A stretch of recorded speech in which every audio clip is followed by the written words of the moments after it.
What is damage fall-off? It sounds relatively simple, I know. The further away you are, the less damage you deal per shot. And in most cases, it is that simple. But there's actually a lot more going on behind the scenes. Things that I believe that almost every single Garden Warfare 2 player is not aware of. Hence why I'm making this video, as to explain all the hidden quirks that remain unseen. As a quick heads up, this video is going to get rather technical. Let's get started, shall we? Firstly, although common to anyone who's played a shooter game, let's do a quick rundown of what damage fall-off is to anyone that's not familiar with the concept. Damage fall-off is where your bullets will do less damage to an enemy the further away you are from them. This mechanic is crucial for almost every shooter game on the market, as it allows developers to design weapons or classes to be played at certain distances. Or in simple speak, it pretty much keeps a character to an intended play range, whether that be close range, mid-range, or long range. Let's take Foot Soldier for example. The bulk standard assault class typically designed for around close to mid-range engagements. His weapon is fairly easy to control, although it does have a few things that keep him in check. Spread, recoil, and what we're most interested in, damage fall-off. When it comes to assessing a weapon's damage fall-off, there are four main components that most weapons have. A damage starting value, a damage end value, a drop-off start distance, and a drop-off end distance. These four values essentially dictate how much range a weapon has. So let's take a look at Soldier's. According to his weapon data, his starting damage has a value of 8, and his end damage has a value of 6. His damage is to start dropping at 10 meters, and is to stop dropping after 30. Going into a private play session against potted plants, we can confirm these values are true by shooting at various distances. How much damage your weapon does at certain distances is calculated entirely off of a linear interpolation function, which I will show on screen right now. This is where things are going to get a bit technical here, so I'll try my best to clearly explain what's going on. Essentially, whenever you land a shot on an enemy, the game runs this equation with all of your weapon data to determine how much damage that shot should do.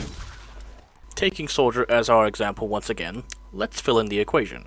Min is the minimum amount of damage per shot your weapon can deal, which in this case is 6. And max is the maximum amount of damage per shot your weapon can deal, which in this case is 8. Solving for n is going to be quite a bit technical, since it involves additional equations with fall-off distance values, but it becomes fairly easy to understand once you know how it works. To begin solving for n, we need to figure out the range where damage drop-off occurs, which is pretty much the difference between the start distance and the end distance, which in this case is 20 meters. The other half of this equation can be solved by taking the soldier's current distance from the target, and then take away the minimum damage drop-off distance. This will be key in figuring out where Soldier is within his damage drop-off range. With both sets of numbers now figured out and acquired, we then do the equations in each and then divide the results by each other, which will give us the value of n. Now that we know how to go for the linear interpolation function, let's do an example together so that we're all on the same page.